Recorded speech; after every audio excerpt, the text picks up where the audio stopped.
Praise the Lord. இயேசுவின் ரத்தம் ஜெயம். தினமும் இயேசு நிகழ்ச்சிக்கு உங்களை கர்த்தராகிய இயேசு கிறிஸ்துவின் நாமத்தில் வரவேற்கிறேன். செய்தியின் தலைப்பு, மேன்மையை, உயர்வை எப்படி தக்க வைத்துக் கொள்வது. ஆதார வசனம் உபாகம் 6:12.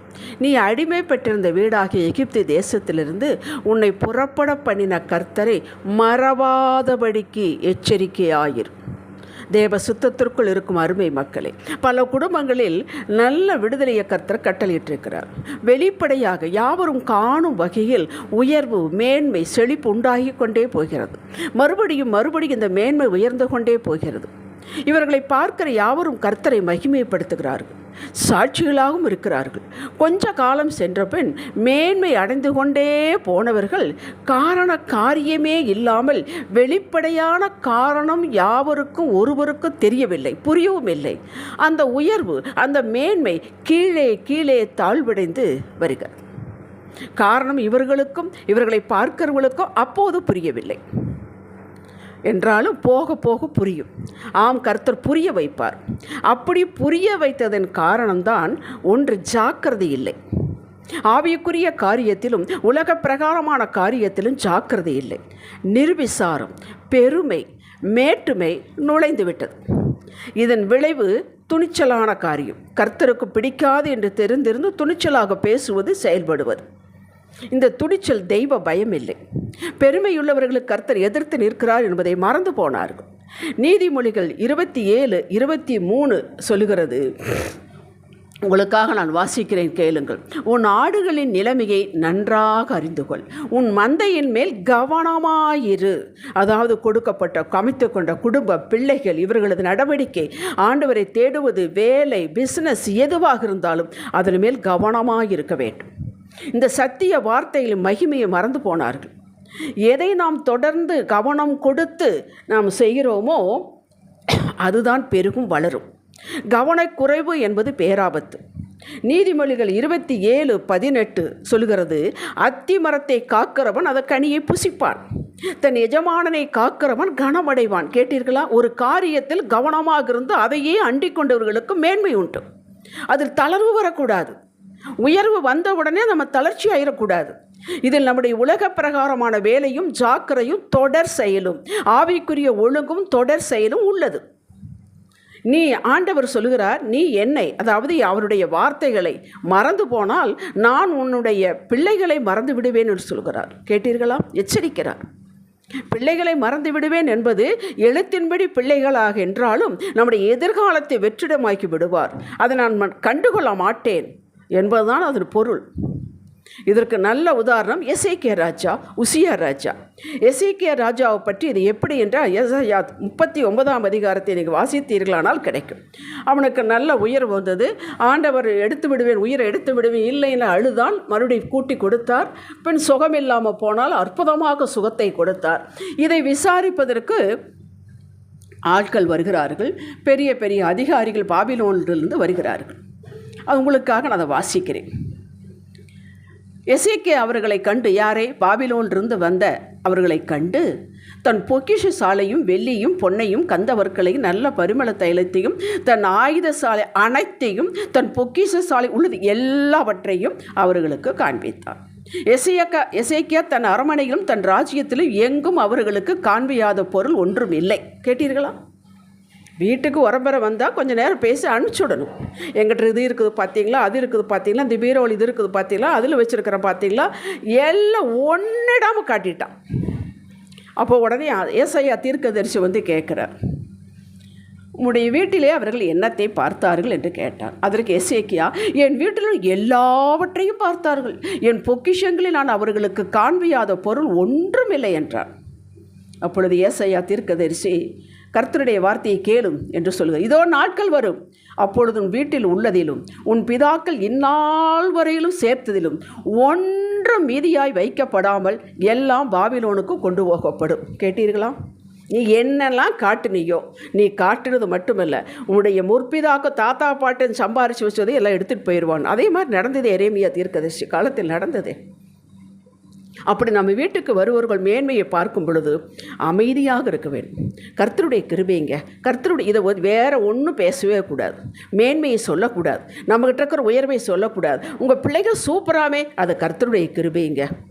உங்கள் பிஸ்னஸ் சூப்பராக போயிட்டுருக்குதாமே, அது கர்த்தருடைய கிருபைங்க. இதுக்கு மேலே பேசவே கூடாது. நீங்கள் என்னெல்லாம் காட்டினா அதெல்லாம் போய்விடும். அப்படிதான் வேதம் சொல்லுகிறது, சாட்சி இருக்கிறது. உசியா ராஜாவை பற்றி சொல்ல பாருங்கள். 2 நாளாகமும் 26ஆம் அதிகாரம் 15 21 வரை நீங்கள் வாசித்து பார்த்தீர்களானால் உங்களுக்கு அது தெரியும். அவை எப்படி உசியா ராஜா ஆண்டவர் ரொம்ப ஆசீர்வதித்தார், அவனை பெருக்கினார், புகழ் பெருகிற்று, சம்பத்து பெருகிற்று. அந்த 2 நாளாகும் 26 15வது வசனத்தை வாசிக்கிறேன் கேளுங்கள். அவன் கீர்த்தி வெகு தூரம் பரம்பிற்று, புகழ் அவன் பலப்படும் மட்டும் ஆச்சரியமாய் அவனுக்கு அனுகூலமாயிற்று. அவன் பலப்பட்ட போது தனக்கு கேடு உண்டாக மட்டும் அவனுடைய மனம் மேட்டிமையாகி தேவனாகிய கர்த்தருக்கு விரோதமாக மீறுதல் செய்து தூபபீடத்தின் மேல் தூபங்காட்ட கர்த்தருடைய ஆலயத்திற்குள் பிரவேசித்தான். கேட்டீர்களா? நிறைய செல்வாக்கு, புகழ்ச்சி, புகழ். அது வந்தோடனே கண்ணுமணி தெரியல. தான் என்ன செய்யணும், தான் என்ன செய்யக்கூடாது என்பதில் வரையறை இல்லை. ஆசாரிகள் செய்யக்கூடிய காரியத்தை தூபம் எடுத்து தூபப்பீடத்தில் மேல் ஏறினான். குஷ்டரோகம் வந்தது. அந்த அதிகாரத்தை படித்து பாருங்கள். அப்படியே அவனை அந்த காலத்தில் குஷ்டரோகம் வந்தால் ராஜாவாக இருந்தால் வீட்டில் சேர்த்து கொள்ள மாட்டார். தனியே தான், தனி வீடு தான். அவர் சாகிற வரை அப்படி தான் இருந்தார். கேட்டீர்களா? எப்பேற்பட்ட கீர்த்தி, எப்பேற்பட்ட புகழ். கண்ணுமணி தெரியாமல் போயிடக்கூடாது. எதை பேசணும், எதை பேசக்கூடாது, எதை செய்யணும், எதை செய்யக்கூடாது, எது நமக்கு தகுதி, எது தகுதி இருக்க இல்லை. பவுல் சொல்கிறார், எல்லாவற்றையும் அனுபவிக்க எனக்கு தகுதி உண்டு, ஆகிலும் அது பக்தி விருத்தி உண்டாக்காது. எல்லாவற்றையும் அனுபவிக்க எனக்கு தகுதி உண்டு, ஆகிலும் அதற்கு நான் உடனே இல்லை என்று தாழ்மையாக சொல்லுகிறார். அந்த தாழ்மை, உயர்வு அடைய அடைய, மேன்மை அடைய அடைய நமக்குள்ளே ஒரு தாழ்மை வர வேண்டும், தெய்வ பயம் இருக்க வேண்டும். 1 ராஜாக்கள் 3ஆம் அதிகாரம் 7-14. இன்னொரு ராஜா சாலமோனை சொல்லுகிறேன். சாலமோன் ஞானம் கேட்டான். உங்களுக்கெல்லாம் தெரியும். அவர் கேட்ட ஞானத்தையும் கேளாத ஐஸ்வர்யம் மகிமையெல்லாம் கொடுத்தார். அவன் சூப்பராக மேலே ஏறினான். எல்லாருக்கும் தெரியும் சாலமோனை போல ஒருவரும் இல்லை என்று. அந்த 1 ராஜாக்கள் 3ஆம் அதிகாரம் 14ஆம் வசனத்தில் ஆண்டவர் அவனை பார்த்து சொல்கிறார், உன் தகப்பனாகிய தாவீது நடந்தது போல நீ என் கட்டளையில் நியமங்களையும் கை கொண்டு என் வழிகளில் நடப்பாயாகில் உன் நாட்களையும் நீடித்திருக்க பண்ணுவேன் என்றார். சாலமோனின் மேன்மை பெருகிற்று. அடுத்தது வாசித்துப்பார். 2 நாளாக 9ஆம் அதிகாரத்துக்கு வாங்கள். அவன் 3000 நீதிமொழிகளை சொன்னவன். அவருடைய பாட்டுகள் 1500 என்று நீங்கள் 1 ராஜாக்கள் 4ஆம் அதிகாரத்தில் வாசிக்கலாம். இப்படி இருந்தவன் சரிவு தொடங்கியது. ஏன் சரிய தொடங்கியது? எதை வேண்டாம் என்று கர்த்தர் சொன்னாரோ, எது நியாய பிரமாணத்தின்படி அந்நிய நுகத்தில் இடம் கொள்ளக்கூடாது என்று சொன்னாரோ அதை செய்தான். ஏராளமான மனைவிகள், இஸ்ரவேலில் அல்லாதவர்கள், எகிப்தில், அங்கே பெலிஸ்தீன், எல்லா தேசத்திலிருந்தும் 300க்கு மேலே என்று கணக்கு சொல்கிறார்கள். மொத்தம் 1000க்கு மேலே என்று கணக்கு சொல்கிறார்கள். அவர்கள் வரும்போது அந்நிய தெய்வத்தை கொண்டாந்தார்கள். அவர்களை சந்தோஷப்படுத்துவதற்கு அவர்களுக்கு மாளிகையும் கட்டினான், அவங்க தெய்வத்திற்கு தோப்பு உண்டாக்கினான். இவனும் போய் அதில் போய் தூபம் காட்டினான். கேட்டீர்களா? வந்தது வினை. 2 ராஜ்யம் 2ஆக பிரிந்தது. அது மட்டுமல்ல, சாலமோனுக்கு எதிரிகள் இருந்தார்கள். அது அவன் ஆண்டவரோடு இருக்கும் வரை அது அடங்கி இருந்தது. இவன் ஆண்டவருக்கு தளர்ச்சி விடும் பொழுது அந்த எதிரிகள் எழுப்பினார்கள்.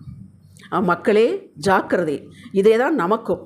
நாம் ஆண்டவருக்குள் இருக்கும் வரை, தாழ்மையாக இருக்கும் வரை, பயபக்தியாக இருக்கும் வரை, தெய்வத்துக்கு பயந்து நடக்கும் வரை எதிரிகள் இருப்பார்கள். இருந்தாலும் எழும்பவே முடியாது. இதில் கொஞ்சம் தளர்வுற்று வரும் பொழுது எதிரிகள் எழும்பி விடுவார்கள். அப்படித்தான் சாலமோனுக்கு எதிரிகள் எழுப்பினார்கள். ராஜ்யம் 2ஆக பிரிந்தது. தேவ பிரசன்னம் விலக ஆரம்பித்தது. பேச்சில் கவனம் இருக்க வேண்டும், செயலில் கவனம் இருக்க வேண்டும். ஜாக்கிரதையோடு, கவனத்தோடு, தேவ பயத்தோடு பேச வேண்டும், நடக்க வேண்டும். எப்பொழுது? மேன்மையில் இருக்கும் பொழுது, உயர்வில் இருக்கும் பொழுது. மேன்மை நாம் தக்க வைத்து கொள்ள வேண்டும். இப்படி செய்தவன் தான் தாவீது. அவன் எப்போது தான் ஒரு காலத்தில் இருந்த அந்த தாழ்மையான தாழ்வான நிலை மறந்ததே போகவில்லை. ஆடு மேய்த்தது அவன் மறக்கவே இல்லை. அவன் சங்கீதங்களெல்லாம் அந்த 3 காரியங்களை காணலாம். ஆதி நிலையை அவன் மறக்கவில்லை. எப்பொழுதும் நன்றி சொல்வான். எங்கே இருந்து தான் வந்தேன், எப்படி உயர்த்தினார் என்பதை பாடுவான். தான் இருந்த நிலை, இருக்கின்ற நிலை, இருக்க போகும் நிலையும் பாடினான். அதனால தான் சமஸ்த இஸ்ரவேலுக்கு ராஜாவானான். கற்பனையிலோடு கண்டிராத உயர்வு அவனுக்கு. அதை மறக்கவில்லை, ஆதி நிலையை மறக்கவில்லை. நன்றி செலுத்தி கொண்டே வந்தான். 2வது, விசுவாச நடையில் தளர்ச்சியே கிடையாது. ஆரம்பத்தில் என்ன விசுவாசம் கொண்டிருந்தானோ அதே விசுவாசம் தேவனை செலுத்தக்கூடிய மகிமே குறையவே இல்லை. நீங்கள் சங்கீதம் 71, 21, 24 வரை வாசித்து பாருங்கள். பின் தவறு செய்தான், ஆனால் உடனே ஏற்றுக்கொண்டு மன்னிப்பை பெற்று தேவனோடு இணைந்து கொண்டார். இந்த தேவனோடு உறவில் இணைந்து கொள்வது என்பதுதான் முக்கியம் முக்கியம் முக்கியம். மனிதன் என்றால் பாவம் செய்கிறவன் தான் என்ற அசால்ட்டு போக்கு இல்லாமல் தன்னை கர்த்தரோடு இணைத்து கொண்டான். ஆகவே அவன் கர்த்தருடைய இருதயத்துக்கு ஏற்றம் என்று சாட்சியை கர்த்தராலேயே பெற்றான். எல்லா ராஜாக்களுக்கும் அவன் முன்மாதிரியாக இருந்தான். உன் தாவீதை போல, உன் தகப்பனாகிய தாவீதை போல நீ இல்லை, உன் தகப்பனாகிய தாவீதை போல நீ செய்தாய் என்று அவனைத்தான் ஆண்டவர் ஸ்கேலாக வைத்தார். நாம் வீடு கட்டுகிறோம், கார் உயர்வு கேட்கிறோம், பிள்ளைகளை கேட்கிறோம், கட்டாயம் கேட்க வேண்டும். பின் யார் தருவார் நமக்கு? நல்லது தான், நல்ல குடும்பம், பிள்ளைகள், வீடு, வசதி எல்லாம் வந்து விட்டது கொன்று குறையாமல். நம்முடைய தேடல் எப்படி இருக்கிறது? வீட்டைக்கு கேட்டால் அற்புதமான வீட்டை கொடுத்தா அந்த வீட்டை மெயின்டைன் பண்ணுவதிலே நேரம் போய் விடுகிறது. பிள்ளையை வளர்ப்பது, பிள்ளையை டியூஷனுக்கு கொண்டு போய் விடுவது, பிள்ளையை பற்றி பேசுவதிலே நேரம் போய்விடுகிறது. காரை மெயின்டைன் பண்ணுறது. உயர்வு வர வர வர முதலில் நாம் என்ன ஆண்டவருக்கு இடம் கொடுத்தோமோ, நேரம் கொடுத்தோமோ, முதலாவது தேவனுடைய ராஜ்யத்தை நீதியும் தேடுங்கள் அப்படின்போது எக்காலத்திலும் முதலாவது தான். நீங்கள் உயர்ந்து போனாலும் அதற்கு மேல் உயர்ந்தாலும் எப்பொழுதும் அவர்தான் முதலில். பிஸி ஆகிவிடுகிறோம். அரை மணி நேரம் ஜெபத்தில் உட்கார்ந்தது 10 நிமிஷம் ஆகிவிடுகிறது. 3/4 மணி நேரம் உட்கார்ந்து வேதம் வாசித்த பிறகு கேலண்டர் வசனத்தை வாசித்து ஓடுகிறோம். இந்த பிஸியே நம்மை இறங்கு முகத்திற்கு நேராக தள்ளிவிடுகிறது. மேற்கண்ட சாட்சிகளை பாருங்கள், இப்போது கண்ட சாட்சிகளையும் பாருங்கள். நல்ல படிப்பினை எடுத்துக்கொள்ள வேண்டும். வாழ்வோ தாழ்வோ, பவுல் சொன்னது போல ரோமர் 8ஆம் அதிகாரம் 36 39 வரை வாசித்து பாருங்கள். உயர்வோ தாழ்வோ, பசியோ பட்டினியோ, மேன்மையோ கீழ்மை எதுவோ என்னை உங்களிடம் பிரிக்க முடியாது என்று சொல்கிறார். நாம் இன்னும் இன்னும் கெட்டி சேர வேண்டும். தெய்வ பயத்தோடு இருக்க வேண்டும். இப்போ கொடுத்தப்பட்ட ஆசீர்வாதங்களால் நிலையற்றவைகள், அதை நிலையற்றவைகள் மேலே கண்ணை வைத்து கொண்டே இருக்கக்கூடாது. அதை கையில் வைத்துவிட்டு நிலையான பொருளை இழந்து விடக்கூடாது. தலைமுறை தலைமுறையாக பெற்ற செல்வங்கள், மேன்மைகளை, உணர்வுகளை தக்க வைத்துக் கொள்ளலாம். அவரோடு இருக்கும் பட்சத்தில் யோசித்து செயல்படுங்கள். ஜெபிக்கலாம். பவுல் சொன்னது போல எதுவும் உங்களிடமிருந்து எங்களை பிரித்து விட ஆமல் நாங்கள் காத்துக்கொள்வோம். உமக்கு பிரியமில்லாத காரியங்களை துணிச்சலோடு செய்ய மாட்டோம். மேன்மை மேல் மேன்மையை காண அடைவோம், ஆனாலும் தாழ்மையாக இருப்போம். எப்பொழுது ஆதி நிலையில் இருந்தோமே அதே அன்பிலே நிலைத்திருப்போம். அறிக்கை செய்கிறோம் இயேசுவே நாமத்தில் பிதாவே, ஆமேன். இன்றைய சிந்தனைக்கு எனக்கு என் தகப்பனாக இயேசுவுக்கும் இடையில் எதுவும் வந்து நிற்க அனுமதிக்க மாட்டேன். காணாதவையிலே நித்தியம், காண்கின்ற யாவும் அனித்தியமானவைகள், அவை போகும் வரும். இதை தினமும் ஞாபகப்படுத்தி கொண்டு நான் வாழ்வேன். ஆமேன். ஹல்லேலூயா.